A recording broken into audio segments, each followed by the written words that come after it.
नमस्कार, यूपी मिश्रा का इनसाइड झारखंड की ओर से जोहारेंगे। UP Mishra inside Jharkhand पस्टाकॉन।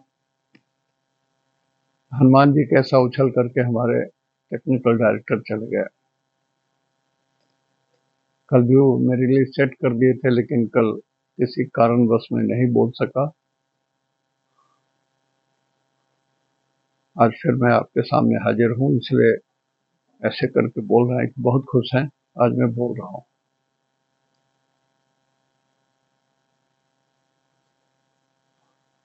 आज मैं शनि के बारे में थोड़ा चर्चा करूंगा,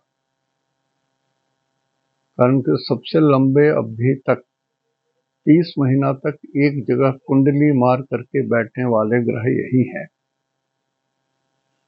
1 डिग्री से 30 डिग्री चलने में इनको 30 महीना लगता है।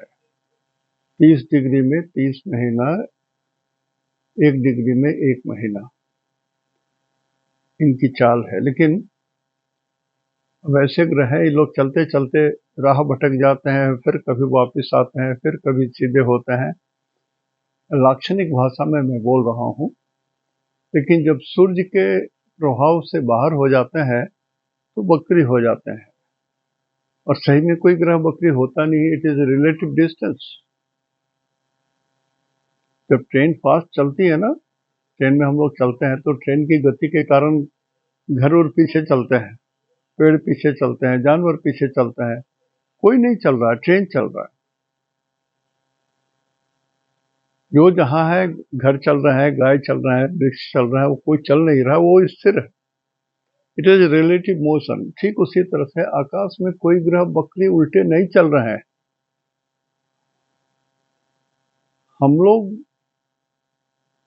जहां हैं उसकी गति और सूरज की गति में ऐसा हो जाता है कि लगता है कि पृथ्वी जो है पीछे छूटी चली जा रही है। हर कुछ ऐसा लगेगा कि उल्टे चल रहा है।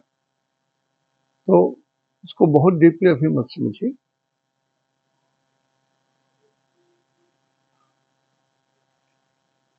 मैं चाहूंगा कि इसको थोड़ा नोट कर लीजिए आप लोग। इसको नहीं भी नोट करना चाहते हैं, इस ड्राइंग को तो छोड़ दीजिए, लेकिन ये जो मैं लिखा हूं ना, इसको थोड़ा नोट कर लीजिए। इस ड्राइंग को नोट कर लीजिए। शनि अभी उल्टे चल रहे हैं। शनि अभी सतविसा नक्षत्र में है और ये धनु नवांश में है। ये नवांश राक्षस नवांश है और ये 22/8/23 तक रहेंगे यहाँ। ये हमने बनाया है।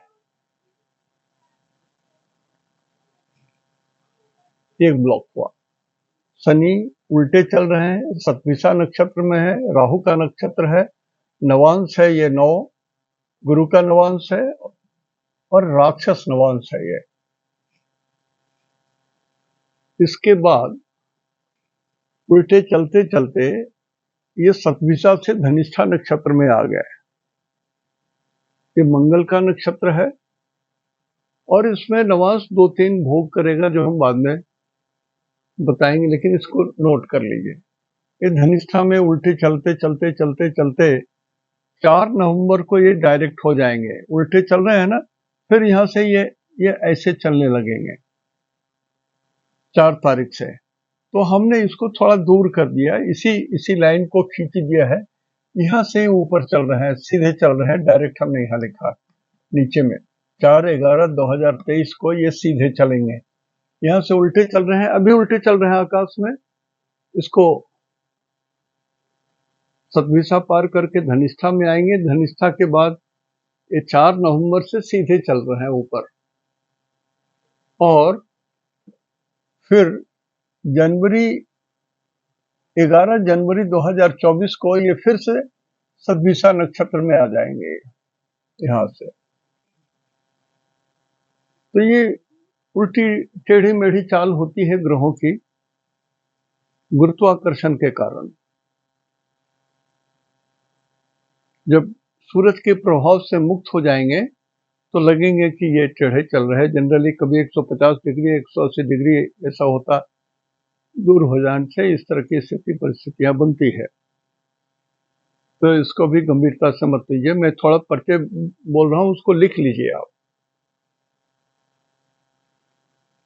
तो जब 22 अगस्त तक, आज 8 तारीख है,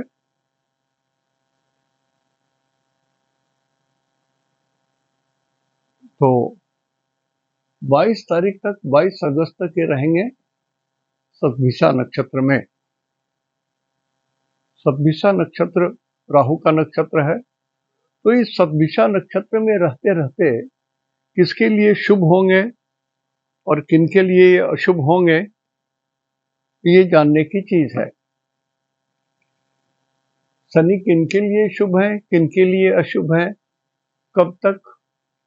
22/8/2023 तक।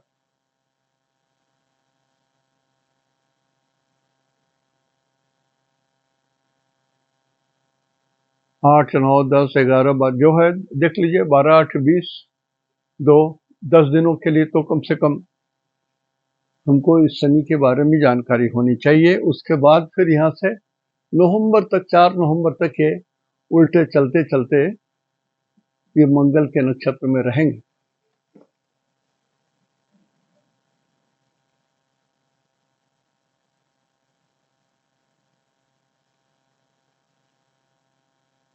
चार 11/23 तक ये मंगल के नक्षत्र में रहेंगे। आप इस ड्राइंग को बना लीजिए। तो ये जब सतभिषा नक्षत्र में रहेंगे तब का हमने ये बनाया है कि ऊपर में लिख दीजिए टी के बगल में लिखिए सतभिषा नक्षत्र के स्वामी होते हैं राहु, उसके बगल में लिख दीजिए जन्म तारा। और ये हमेशा फिक्स रखिए, ये जन्म तारा ही होगा। टी माने जन्म तारा, टारगेट। तो ये जन्म तारा के बाद संपत तारा, विपत तारा, क्षेमा तारा, प्रत्यारी तारा, साधक तारा, बाधक तारा, मित्र तारा, परम मित्र तारा, ये एक फिक्स है। उसको चेंज मत कीजिए, नहीं तो कंफ्यूज करने लगेगा। और भी तरीके हम बता सकता हूं।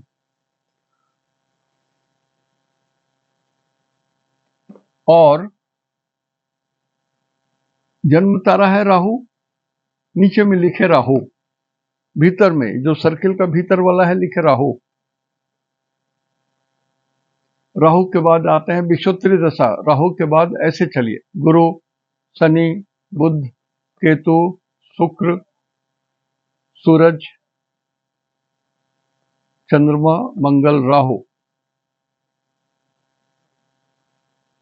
पहले जन्म, संपद, विपद, क्षेमा, प्रत्यारी, साधक, बाधक, मित्र, परम मित्र, ऐसे लिख दीजिए।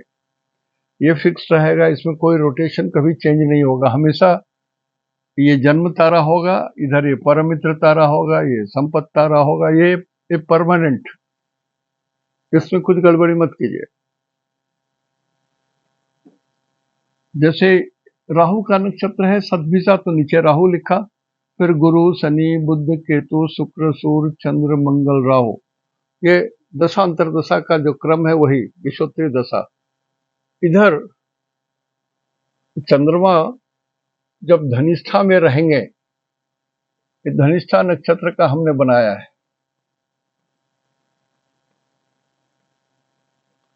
ये राहु का था, तो टी में मंगल लिखा, यहां पर ये जन्म तारा हुआ। ये फिर जन्म, संपद, विपद, क्षेमा, प्रत्यारी, साधक, बाधक, मित्र, परम मित्र लिख दिया। आउटर सर्किल में, इनर सर्किल में उल्टे ये मंगल है। मंगल, राहु, गुरु, शनि, बुध, केतु, शुक्र, सूर्य, चंद्र, ये लिख दीजिए। इतना लिख लीजिए आप।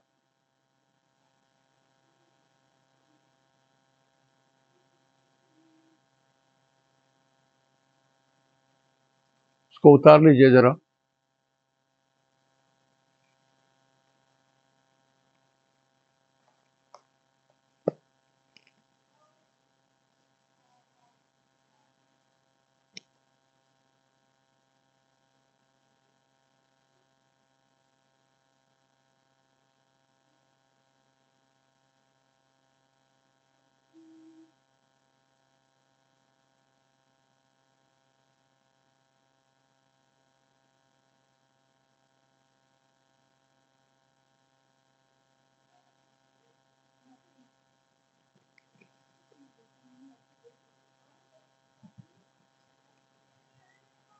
आई एम श्योर ये हो गया है।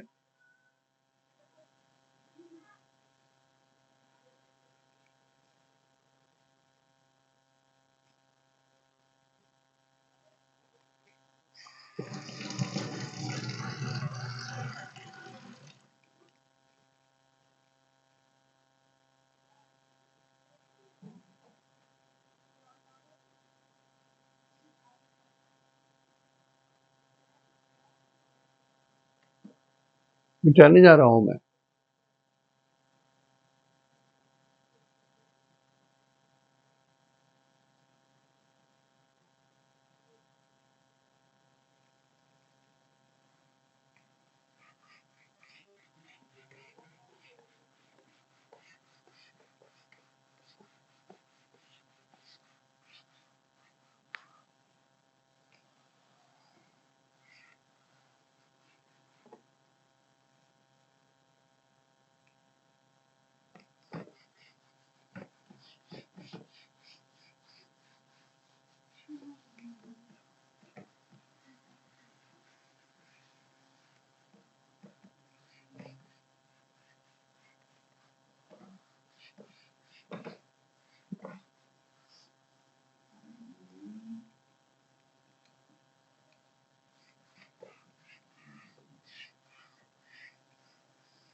तो ये 22/8 तक शनि उल्टे चल रहे हैं, लेकिन उल्टे चले या सीधे चले हैं तो ये 11 नंबर में,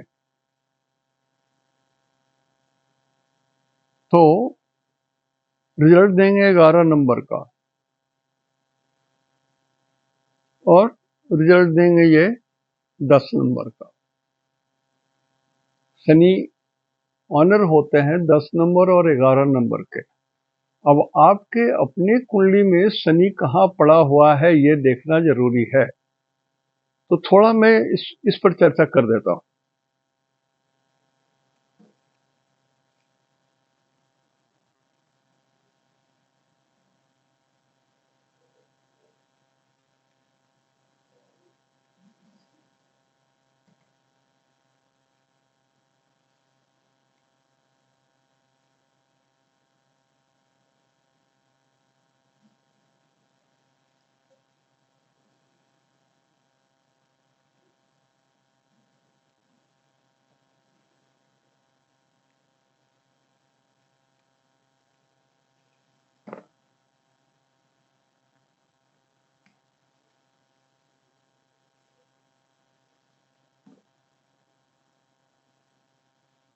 मान लिया किसी की मेष लग्न की कुंडली है, 1 नंबर की कुंडली है, तो 1 2 3 4 5 6 7 8 9 10 यहां होगा और 11 यहां होगा और शनि यही है आकाश में। ये मैं 12वां लग्न के बारे में बताऊंगा।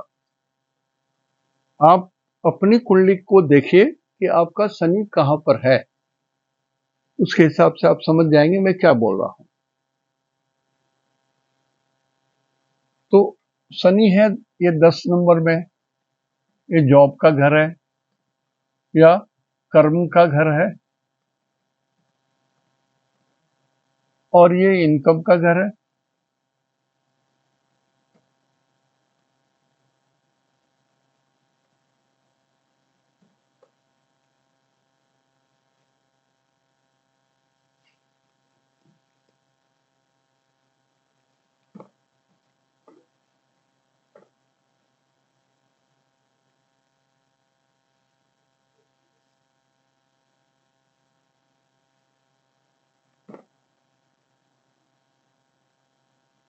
तो मेष लग्न वाले जिनकी कुंडली 1 नंबर से शुरू होती है, 1 नंबर में ये बीच वाला पॉइंट इसके नीचे में जो है वो, और जो वेस्टर्न सिस्टम से जिनकी कुंडली है बनी हुई,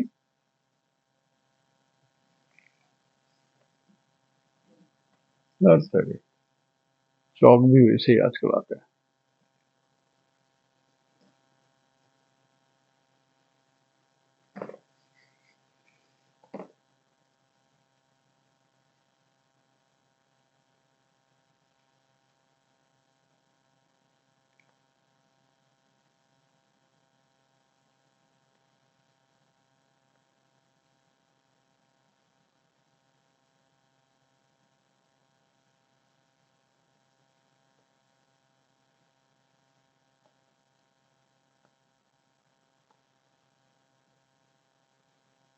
पश्चात ये एक भी शैली ये भी है लिखने की।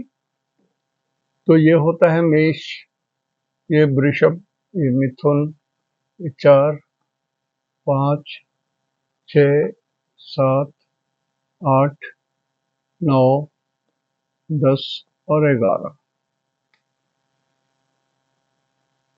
तो जिनका है जिस शैली में बनी हुई देख लीजिए। मैं तो उत्तर भारत में जनरली जो चलता है वो बता रहा हूं।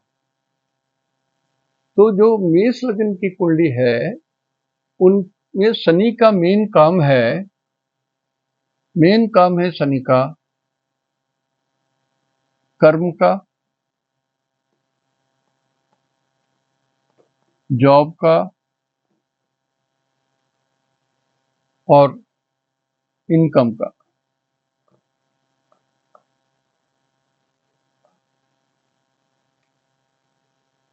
यहाँ पर ये व्यवहारिक पक्ष के हिसाब से है तो बहुत मीनिंग होंगे। तो कुंडली का सबसे खराब जोन जो है वो ये होता है, ये ट्रेंगल।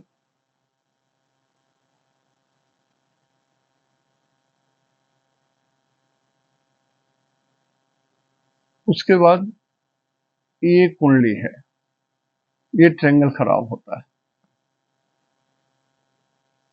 और उसके बाद ये ट्रेंगल खराब होता है। तो शनि 11th लॉर्ड है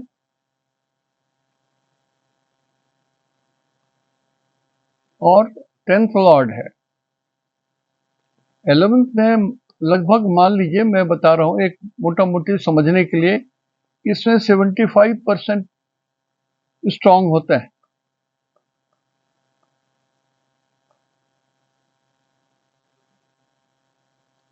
और नंबर 10 में ये 25 से लेके 74% तक ये स्ट्रांग होते हैं, समझने के लिए। तो चूंकि शनि का जो मेन है 75% वाला, जिसको हम लोग मूल त्रिकोण बोलते हैं, ये बैड हाउस में पड़ रहा है।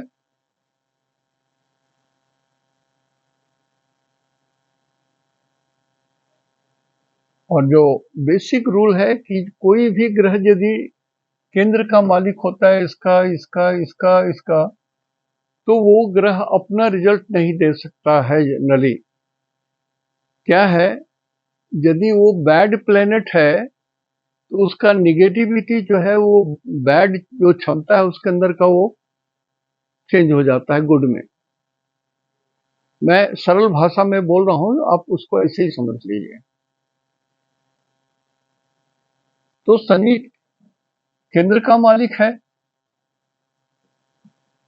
और शनि नेचुरली ये बैड प्लेनेट होते हैं, लेकिन ये केंद्र का मालिक होने के कारण ये बैड खत्म होके ये हो गया गुड। लेकिन उनका जो दूसरा नंबर 11 है वो भी बैड हाउस में है,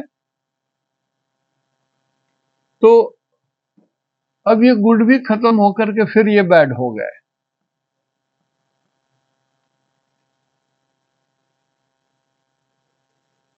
तो मेष लग्न के कुंडली में शनि लगभग बैड रिजल्ट ही देंगे।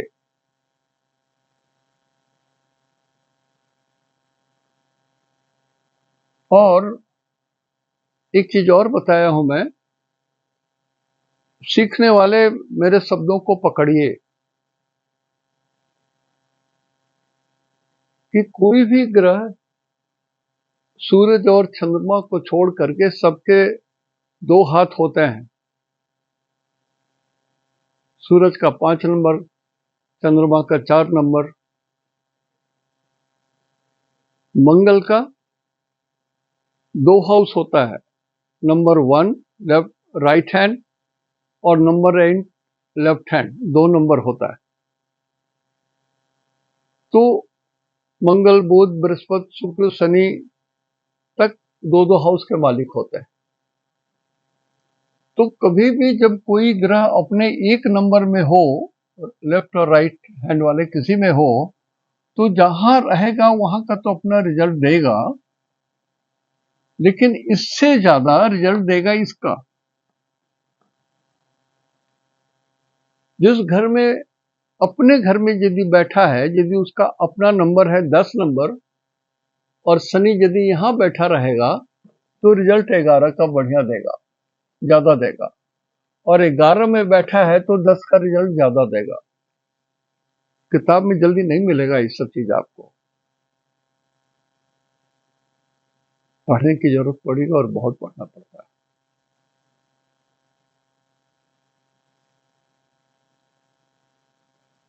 तो मेष राशि जिनका चंद्रमा 1 नंबर में है, उनके लिए शनि को हम लोग अशुभ मानते हैं, लेकिन जॉब के लिए कुछ पॉजिटिव रिजल्ट दे सकते हैं। अब ये फाइनेंस के घर में ही शनि बैठे हुए हैं तो बोलते हैं कुछ तो दे दूंगा, इनकम तो दे दूंगा कुछ, लेकिन मजा नहीं आएगा, आनंद नहीं आएगा। पैसे दूंगा तो रुला के दूंगा। अब ये जो मैं बोल रहा हूं इसको आप समझिए, आपके जो ओरिजिनल कुंडली में शनि नक्षत्र के हिसाब से शुभ है या अशुभ है। इसलिए बोल रहा हूं, जो लोग सीख रहे हैं मेरे शब्दों को बहुत ध्यान दीजिए। रिकॉर्ड कर सकते हो तो रिकॉर्ड कर लो और फिर लिखो बढ़िया से।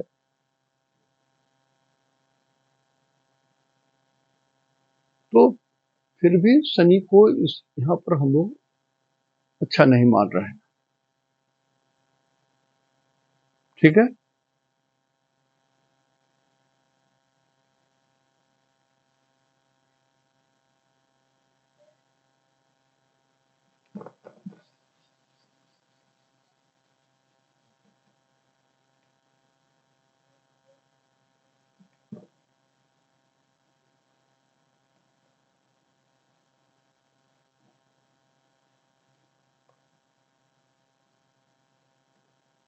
मान लिया जिनका वृषभ है, 2 नंबर की कुंडली है और यहीं पर चंद्रमा है, वो कहीं पर भी हो, 2 नंबर में यदि चंद्रमा कहीं पर भी है तो वो वृषभ लग्न की कुंडली है।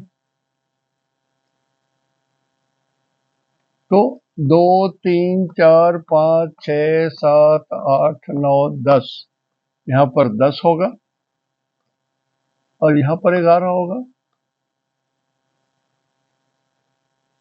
अब यहां पर शनि कैसे है,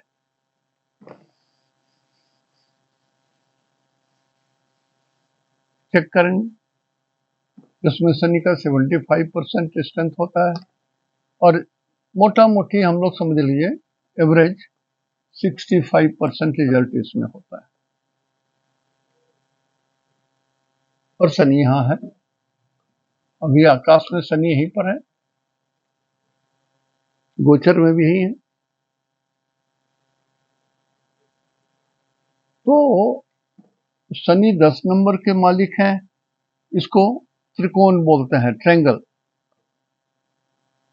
और ये 11 नंबर के भी मालिक हैं, इसको केंद्र बोलते हैं।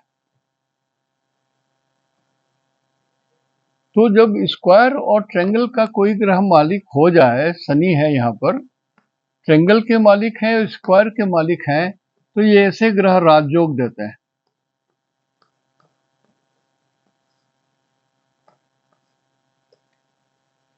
तो वृषभ लग्न की जिनकी कुंडली है, चंद्रमा और 2 नंबर कहीं भी हो सकता है, लेकिन यदि वृषभ लग्न में है तो ये राजयोग देने के कारक हो गए। कोई भी ग्रह यदि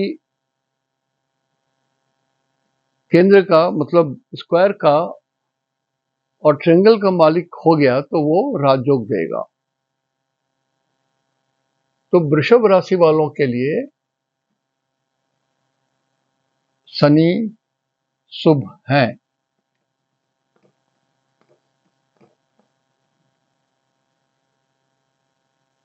क्लियर?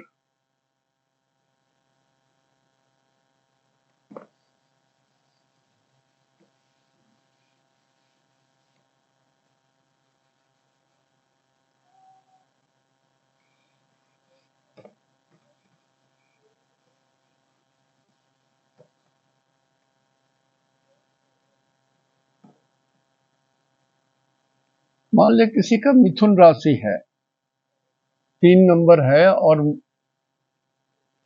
तो शनि 10 नंबर और 11 नंबर के मालिक होते हैं। तो गिनेंगे हम लोग 3, 4, 5, 6, 7, 8, 9, 10 और 11।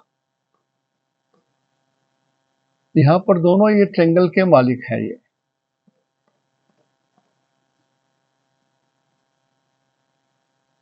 10 नंबर ट्रायंगल, इसमें डेथ छुपा हुआ है, मृत्यु।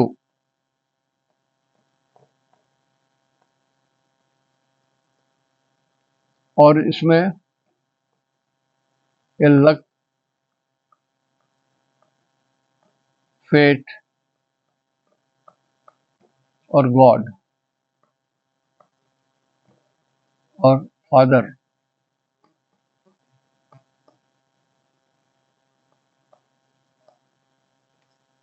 तो ये चारों आइटम को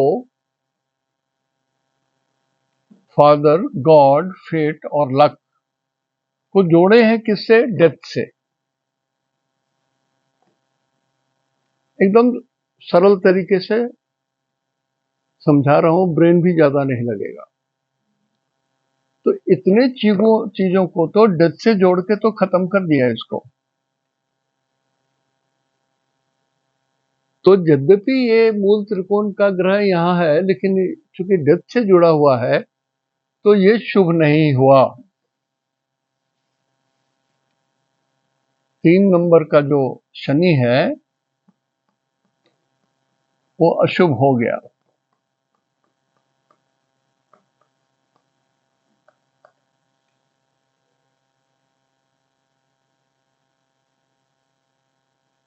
this is classification bye ownership,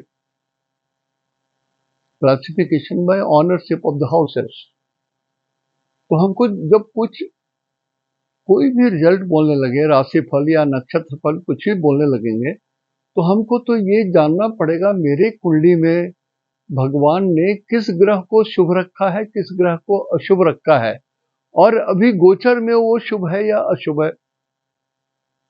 so you have to compare with the original horoscope में शनि अच्छे हैं और अभी भी अच्छे हैं तो टॉप क्लास चल रहा है। आपके ओरिजिनल कुंडली में बर्थ चार्ट में यदि शुभ है और अभी गोचर में अशुभ चल रहा है तो ये बीच का रिजल्ट देगा। लेकिन जब निगेटिव रिजल्ट देने लगते हैं तो कोई ग्रह थोड़ा ज्यादा बलशाली हो जाते हैं, पाप ग्रह थोड़ा अधिक बलशाली हो जाते हैं। तो शनि यहां पर मिथुन राशि वालों के लिए शनि को हम लोग अशुभ मानेंगे।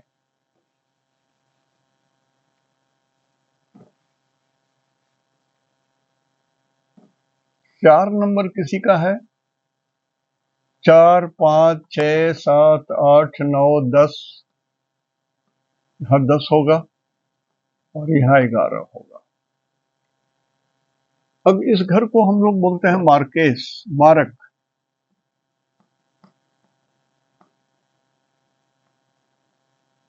मृत्यु भी दे सकता है, मार भी सकता है, या मृत्यु के समान दुख दे सकता है ये 10 नंबर। और 11 नंबर तो सीधा मृत्यु के घर में ही पड़ा हुआ है। तो शनि का नंबर 10 ये भी बहुत खराब है, और 11 तो उससे भी खराब है। तो शनि बहुत अशुभ हो गए।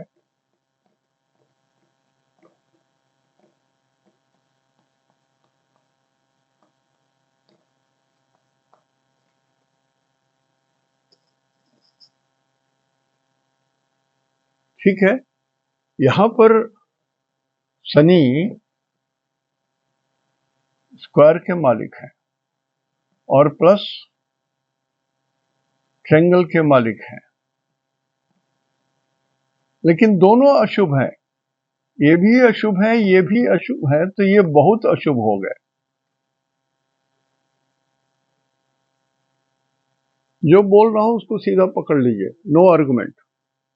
बहुत सारे रूल हैं, बहुत सारे रूल हैं, अभी सबको मत समझिए, संक्षेप में समझ लीजिए जो आपके काम आएगा। और राशिफल या नक्षत्र फल जब हम बोलते हैं तो वो भी आपको समझने में बहुत मदद करेगा।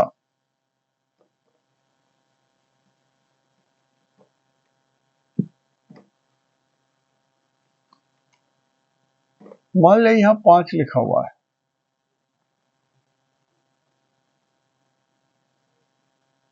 तो 5, 6, 7, 8, 9, 10, 10 यहां आया और 11 यहां आया। अब ये घर तो मारक होता है, मार्केस बोलते हैं,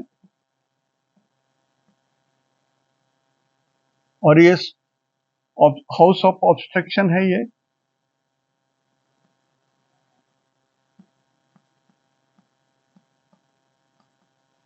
इसमें कर्जा रहता है, बाधाएं रहती हैं, रोग रहता है। तो शनि जो 10 नंबर में ट्रायंगल है ये अशुभ है, और प्लस ये जो केंद्र है इसमें ये भी मारक है।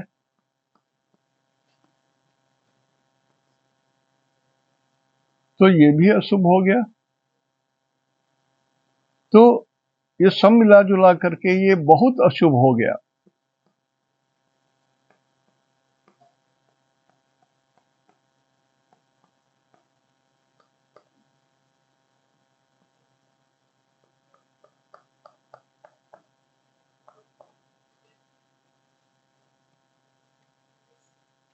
तो कर्क लग्न वालों, कर्क राशि वालों को और सिंह राशि वालों को शनि शुभ नहीं होते हैं।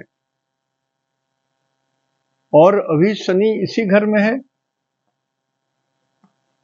मार्केस के घर में है अभी शनि, और शनि पापी ग्रह है, माने पाप प्रभाव देते हैं। पापी ग्रह उग्रह नहीं होते हैं, सभी ग्रह अच्छे ही होते हैं, लेकिन पाप प्रभाव यदि देने लगेंगे तो ये अधिक शेयर कर देते हैं, चलो हम थोड़ा ज्यादा ही देंगे। लिहाजा सिंह राशि वाले लोग जब हम ये नक्षत्र सिद्धांत से बोलेंगे, 22 तारीख तक का जो हम बोलेंगे, ये वाला जो पोर्शन है, ये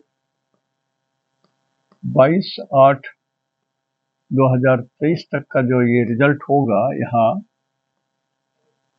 इसमें आप मिलाइए, अपने से मिलाइए, मैं तो बोलूंगा ही।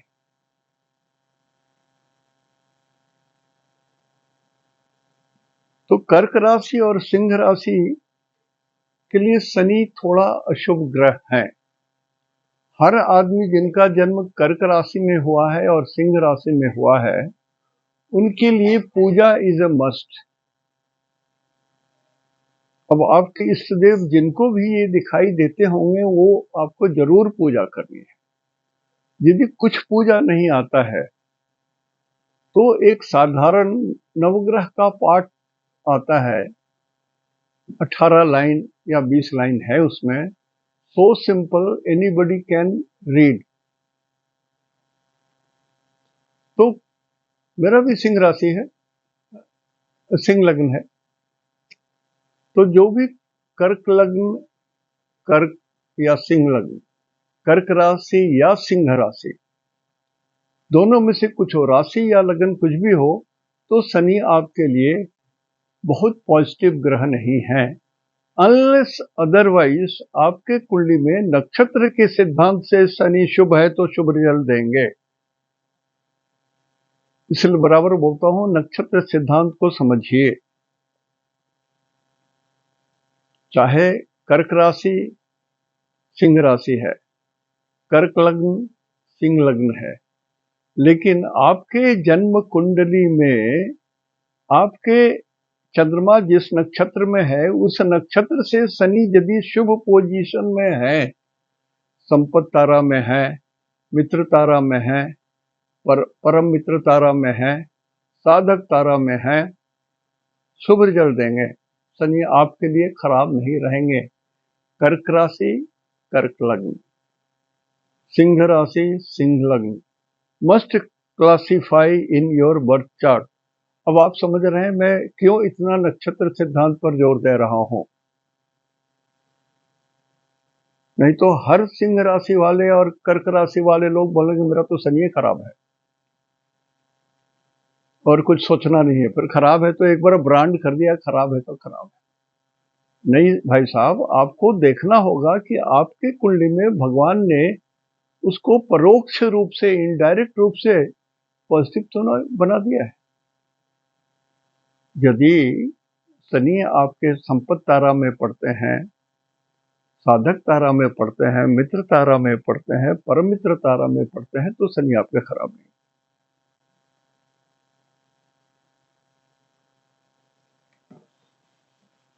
क्या करूं, यहां तक बोल के छोड़ दूं?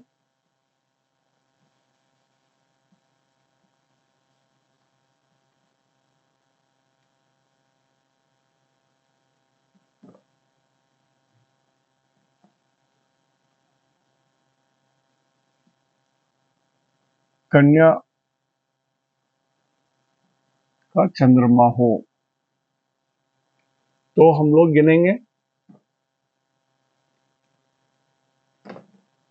10-11 कहां पड़ता है, देखिए 6 7 8 9, यहाँ 10 और यहाँ 11।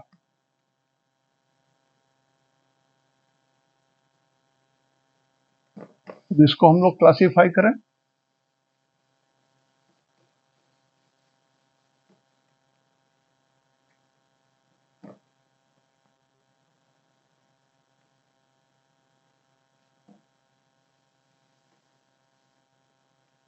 तो 10 नंबर में 65% रिजल्ट है और यहाँ 11 नंबर में 75% रिजल्ट है। तो शनि 1 2 3 4 5 5th लॉर्ड है ये।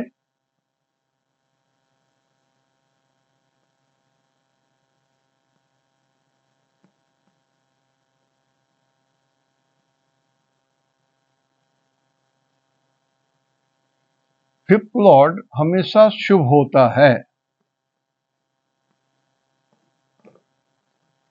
कोई भी ग्रह हो, यदि वो फिफ्थ लॉर्ड है या नाइन्थ लॉर्ड है,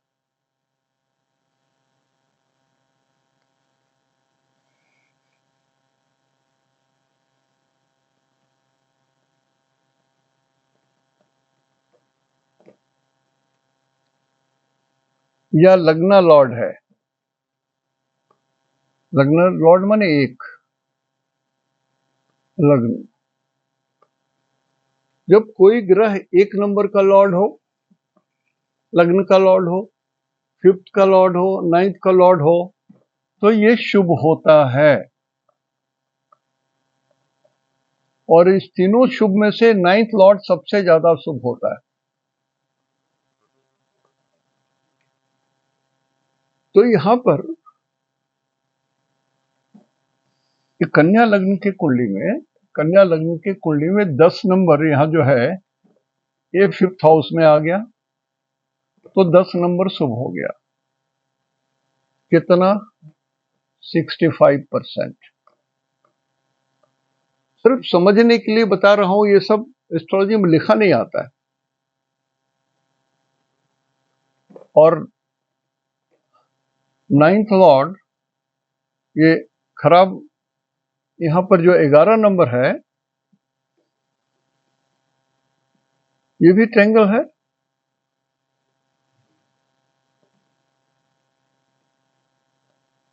11 नंबर ये ऑब्स्ट्रक्शन होता है।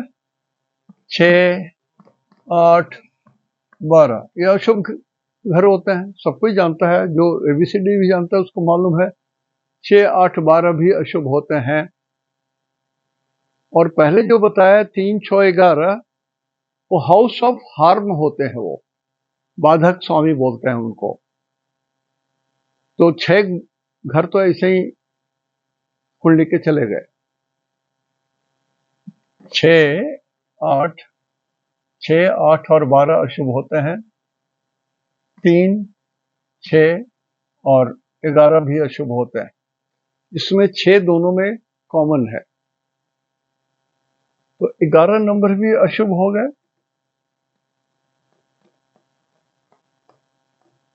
House of sorrow, house of obstruction, ये 75 पैसा है।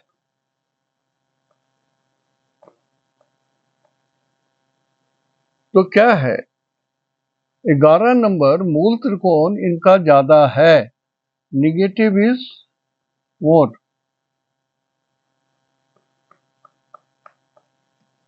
सो कन्या जिनका राशि है वो शनि किसी न किसी प्रकार से कुछ अशुभ देंगे रिजल्ट। बाल बच्चे के लिए शुभ दे सकते हैं, पिछला पुण्य के बारे में बता रहे हैं कि हाँ इन्होंने पूजा पाठ किया, धर्म किया, ये भी बता रहे हैं भगवान। लेकिन बोलते हैं कि दुष्कर्म जो पिछले जन्म में किए वो थोड़ा अधिक था, नेगेटिव वर्क जो किए, सुकर्म नहीं, दुष्कर्म जो पिछले जन्म में किए वो थोड़ा अधिक था। कितना? 75%। और सुकर्म जो था वो 65% था, तो भी तो 10% माइनस हो गया ये।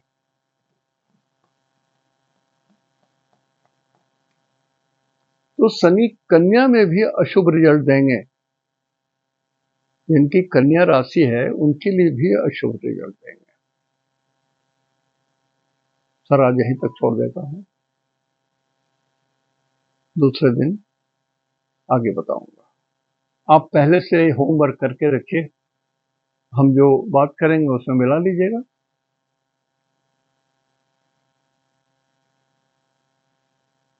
तो आज यहीं तक, कल फिर तुला राशि से आगे बढ़ूंगा।